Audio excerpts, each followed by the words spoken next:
My TV ప్రేక్షకులకు వీక్షకులకు నమస్కారం. మరి నా ఛానల్ను చాలామంది చూస్తున్నారు, కానీ సబ్స్క్రైబ్ మాత్రం చేసుకోవట్లేదు. దయచేసి మారం వై టీవీ ప్రేక్షకులకు అందరికీ వీక్షకులకు అందరికీ నేను తెలియజేస్తున్నది ఏమనగా అంటే, నా ఛానల్ను సబ్స్క్రైబ్ చేయండి.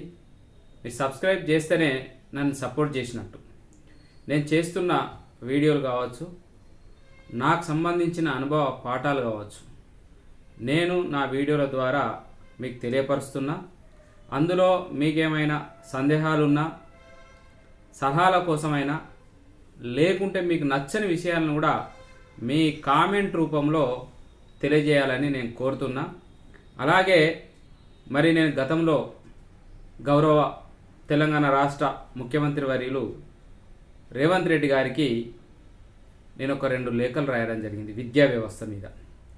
ఎందుకోసం అనంటే, నేను గతంలో విద్యా సంస్థలను స్థాపించడమే కాకుండా వాటిని నడిపి అందులో కొన్ని పద్ధతులను కొన్ని సంస్కరణలాగా తయారు చేసుకున్న విద్యాలయాల్లో వాటిని అప్లై చేసి వాటి ద్వారా విద్యార్థుల్లో ఉన్నటువంటి నైపుణ్యాన్ని వెలికి తీయడం జరిగింది. కాబట్టి ఆ అనుభవంతో నేను వారికి లేఖ రాయడం జరిగింది. అందులో భాగంగా కూడా నేను పూర్తిగా అధ్యయనం చేయాలి వాటి మీద అని చెప్పేసి నేను గత 2 సంవత్సరాల క్రితం మరి 6 నెలలు నేను విద్యా యాత్రను ఉమ్మడి కరీంనగర్ జిల్లాలో మరి ఉమ్మడి ఆదిలాబాద్ జిల్లాలో చేపట్టి, అందులో భాగంగా తెలంగాణ అమరవీరుల కుటుంబాలను పరామర్శిస్తూ ఈ విద్యా యాత్రను మరి కొనసాగించడం జరిగింది.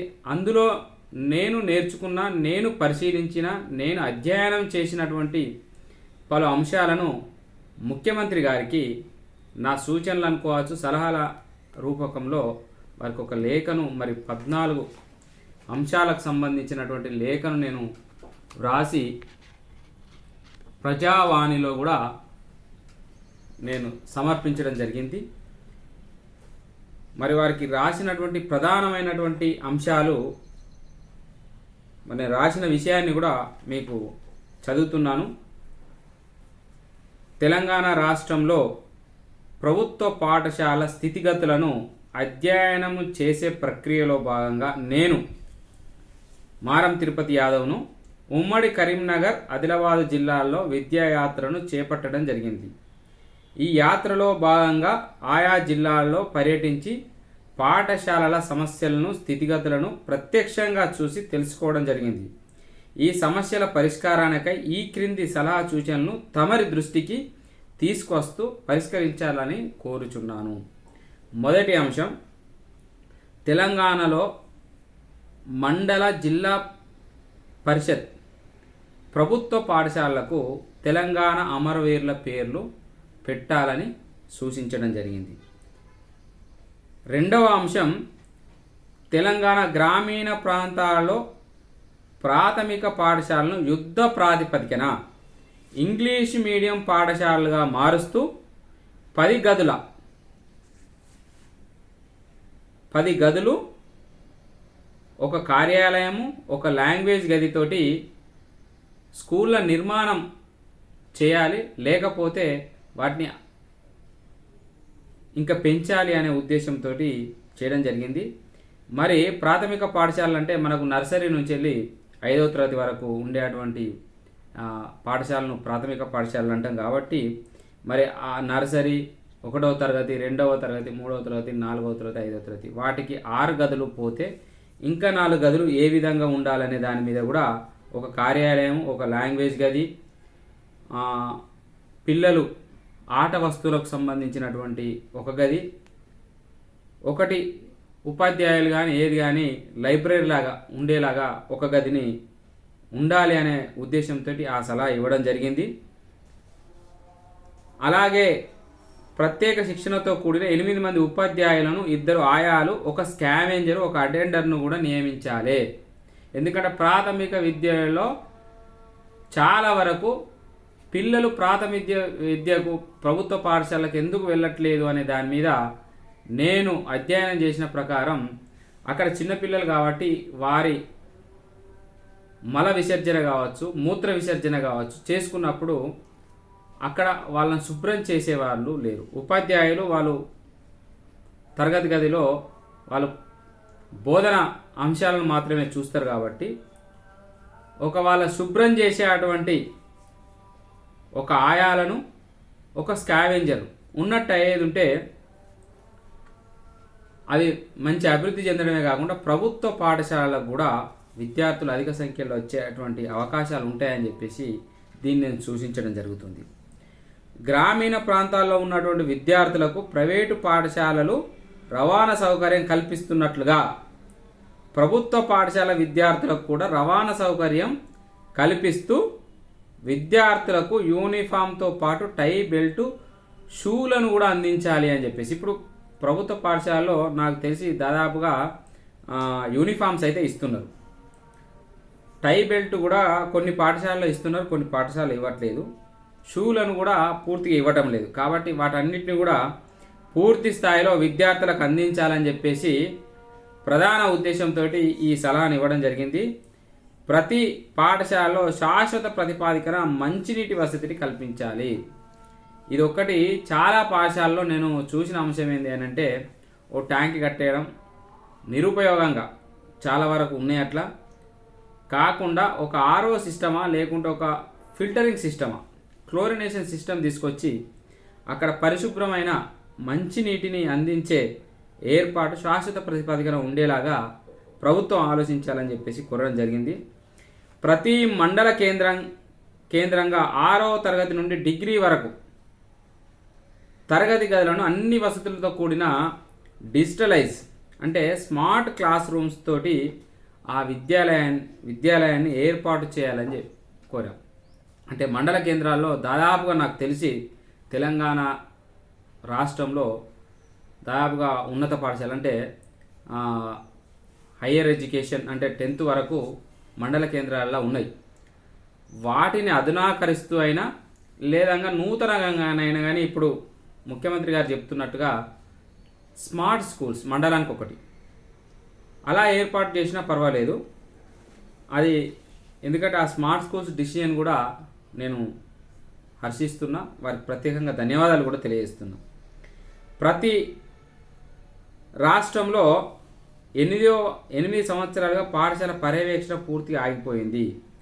జిల్లాలు పెరిగాయి కానీ విద్యా పర్యవేక్షణ అధికారుల పోస్టులను ఇప్పటి వరకు భర్తీ చేయలేదు. వాటిని వెంటనే భర్తీ చేయాలని కోరినాం. ఎందుకు కోరినామనంటే ఎప్పుడు కానీ ఒక విద్యార్థికి చదువు చెప్పేటప్పుడు అతను ఏం చదువుతున్నాడు, ఎలా చదువుతున్నాడు, అతను ఎంతవరకు నేర్చుకుంటున్నాడు అనే పర్యవేక్షణ ఉపాధ్యాయునికి అయితే ఎట్లయితే ఉంటుందో స్కూళ్ళ మీద పర్యవేక్షణ ఆ ఉపాధ్యాయులు అక్కడ ఎలా చెప్తున్నారు, ఎట్లా బోధిస్తున్నారు, అక్కడికి ఏ అవసరాలు ఏ వసతులు కావాలి, విద్యార్థులకు ఏ టీచర్ వల్ల ఏమన్నా ఇబ్బంది కలుగుతుందా లేకుంటే అక్కడ విద్యార్థులకు కనీస అవసరాలు లేవా అనే పర్యవేక్షణ అనేది తప్పనిసరి. కాబట్టి నేను వీటిని వెంటనే భర్తీ చేయాలని చెప్పేసి కోరడం జరిగింది.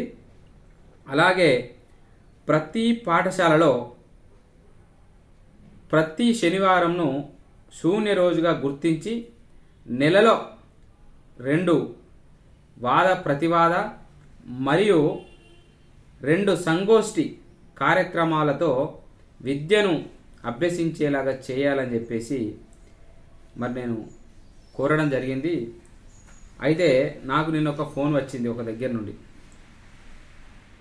అయ్యా మీరు ఒక లేఖ రాశారు, ఆ లేఖలో 7వ అంశం మాకు శూన్య రోజుగా మీరు అంటున్నారు, మరి వాద ప్రతివాదన సంగోష్ఠి అంటున్నారు, అసలు ఈ కార్యక్రమాలు ఏంటి, దీనికి సంబంధించిన పూర్తి వివరంగా మాకు తెలియపరచలేదు, మీరు మాకు దాన్ని తెలియపరచాలే అని చెప్పేసి అన్నప్పుడు వారికి నేను కొంత ఫోన్లోనే చెప్పడం జరిగింది. దాని మీద కూడా పూర్తి వివరంగా కూడా మరొక లేఖ నేను ముఖ్యమంత్రి గారికి రాయదలిచాను.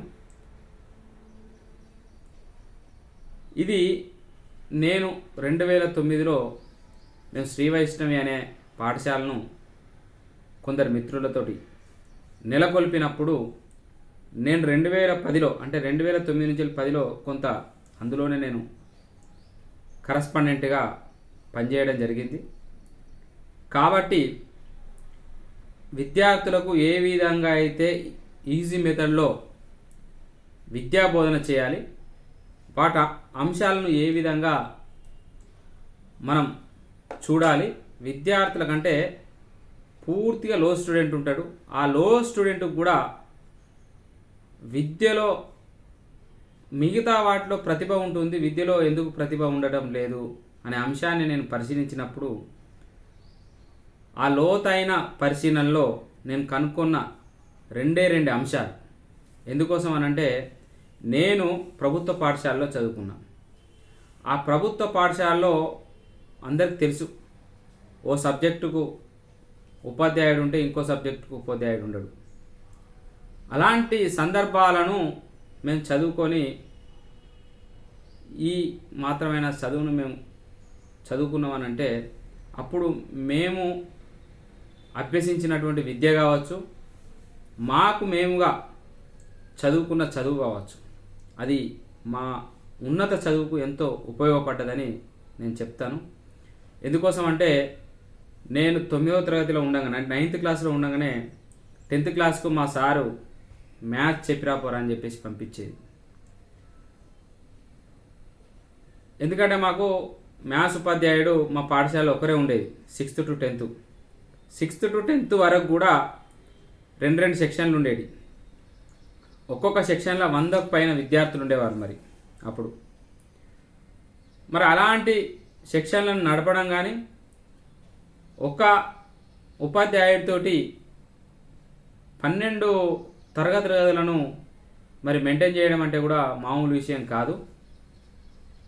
పూర్తి సిలబస్ కూడా కంప్లీట్ అయ్యే కాదు.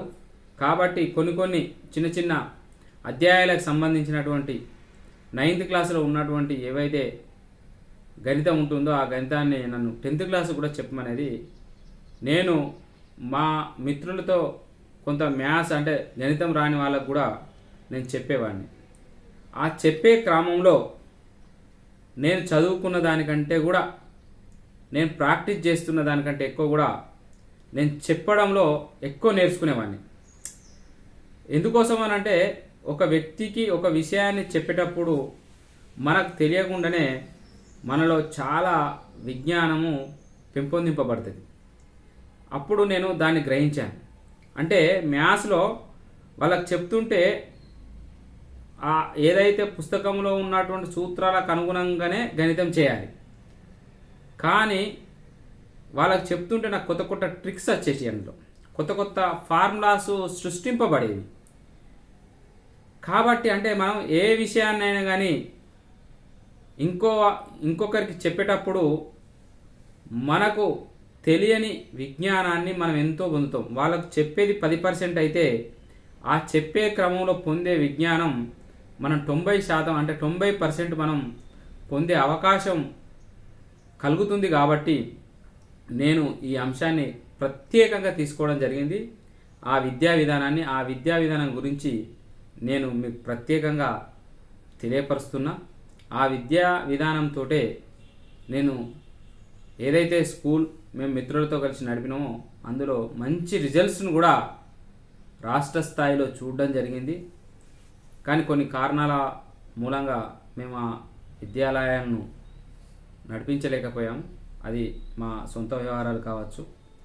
కానీ మేము నడిపినన్ని రోజులు కూడా ఒక ఉన్నతమైనటువంటి లక్ష్య సాధనతోటి ఆ విద్యాలయాన్ని ఏ విధంగా అయితే నెలకొల్పినామో అదే విధంగా వాటిని నడపడం జరిపింది.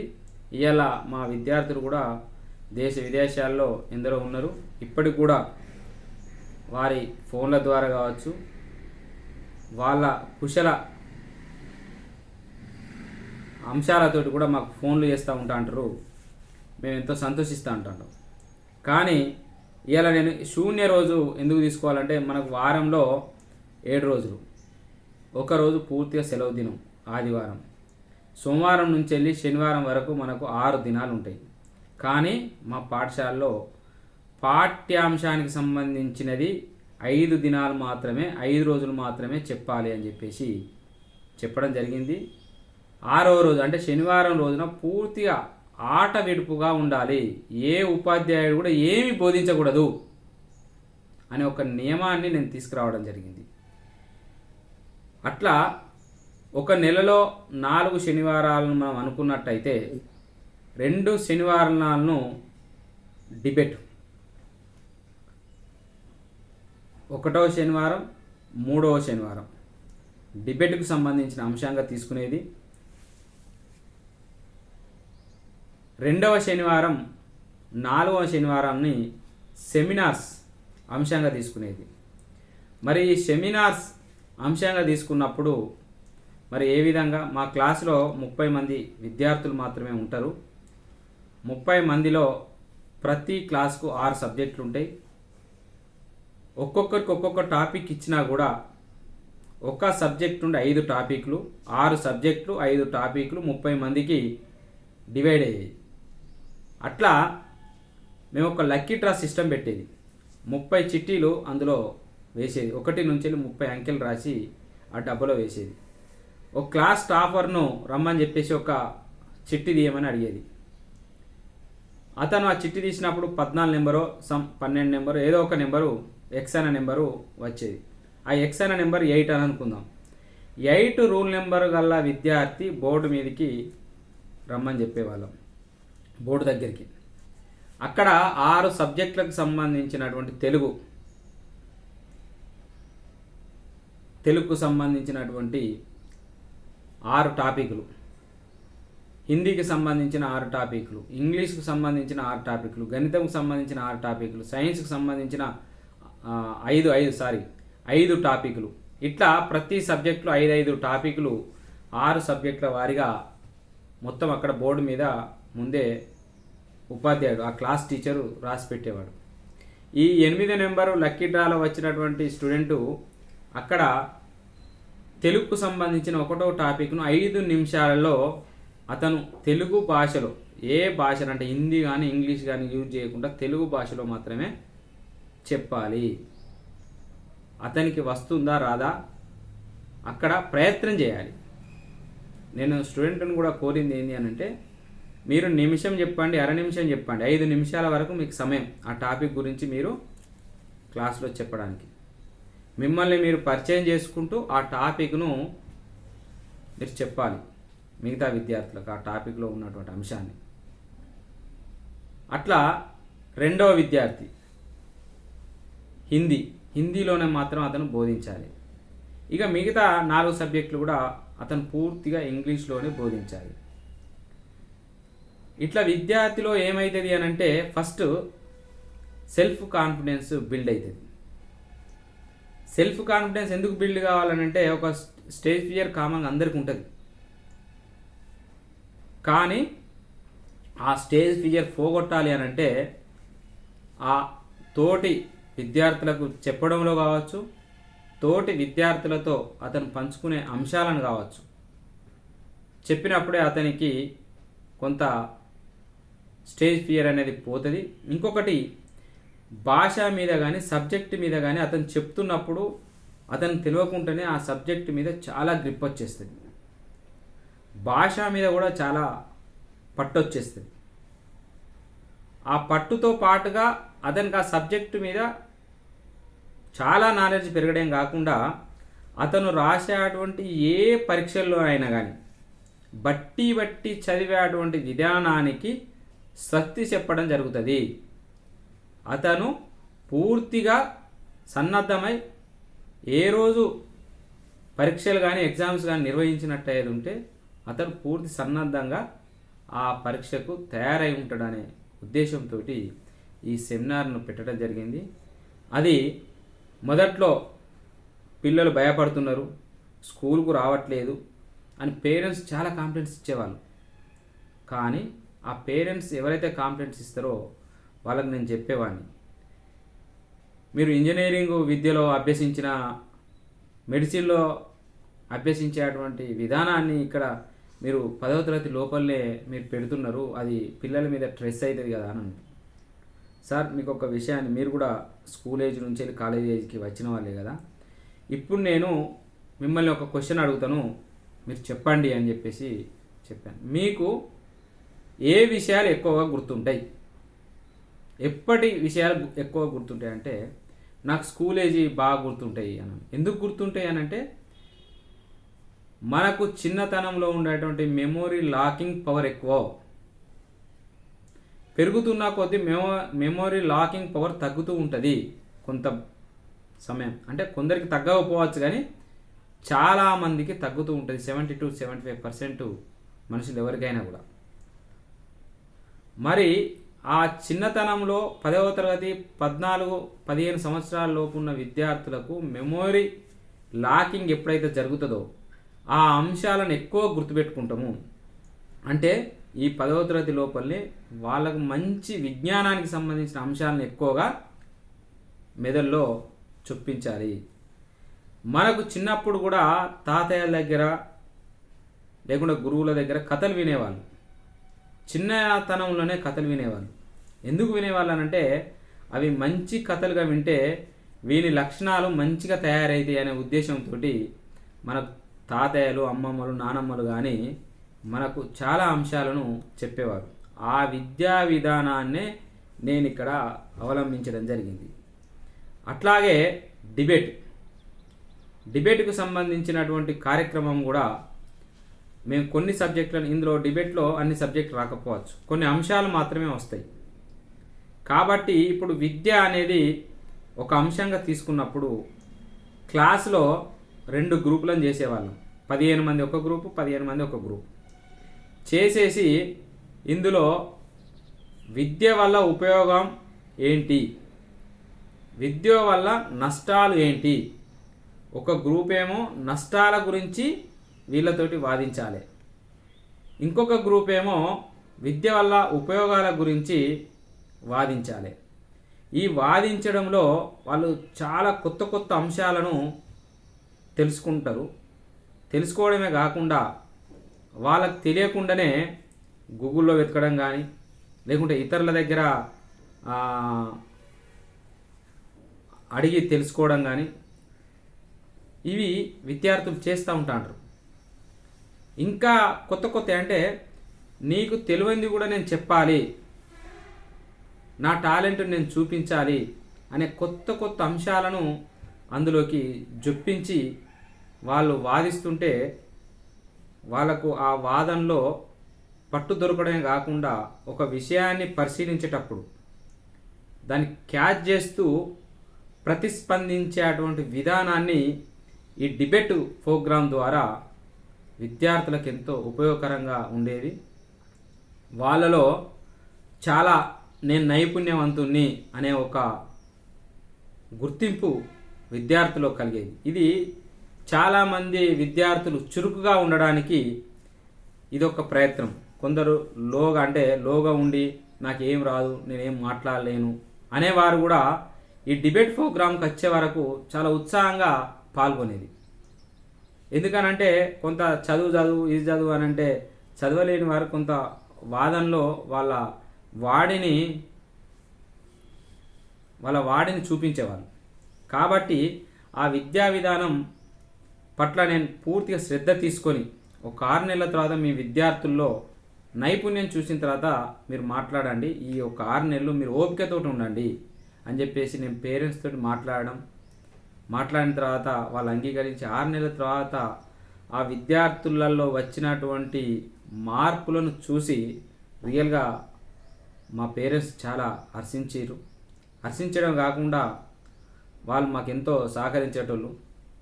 ప్రతి ప్రోగ్రాం తీసుకున్నా కూడా అట్లా విద్యార్థుల్లో అంటే క్లాస్ రూమ్లో 30 మంది కూడా 30 మంది టాలెంటెడ్గానే విద్యను అంటే పూర్తి స్థాయిలో వాళ్ళు 90% స్టూడెంట్స్గా ఉండాలనే లక్ష్యంతో నేను ఈ ప్రయత్నం చేయడం జరిగింది. ఆ ప్రయత్నం మేము 6th to 9th క్లాస్ వరకు ఇది అప్లికేబుల్ ఉండేది. ఎందుకంటే 10th క్లాస్లో మేము పెట్టలేం, ఎందుకంటే అక్కడ స్టూడెంట్ మెరిట్ చూపించాలి.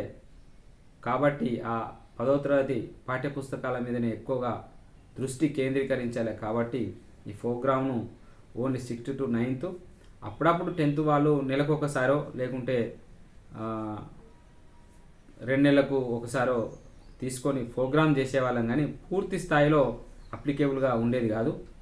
కాబట్టి ఈ విద్యా విధానంలో నేను పరిశీలించడమే కాకుండా నేను పూర్తిగా అప్లై చేసి ఈ విద్యా విధానాన్ని నేను మీకు ఈ వీడియో ద్వారా నేను తెలియపరుస్తున్నా. అట్లే ఇంకా చాలా అంశాలు, అంటే దాదాపుగా 14 అంశాలు, అంటే ఈ విద్యకు సంబంధించిన అంశాలే. ఎక్కడెక్కడ పోస్టులు ఎట్లా ఖాళీ ఉన్నాయి, పూర్తిగా వాటిని కూడా ఎట్లా భర్తీ చేయాలి, అందులో పూర్తిగా నేను వారికి కొంత లేఖ ద్వారా వివరించడం జరిగింది. కాబట్టి ఈ వీడియోను చూసిన వాళ్ళందరూ కూడా సబ్స్క్రైబ్ చేసుకోవాలి. మా ఛానల్ని మారం వైటీవీ అనే ఛానల్ని సపోర్ట్ చేయాలని మీ అందరినీ కోరుతూ, మీకు ఏ సందేహాలున్నా కామెంట్ రూపంలో తెలియజేయవలసిందిగా కోరుచున్నాను.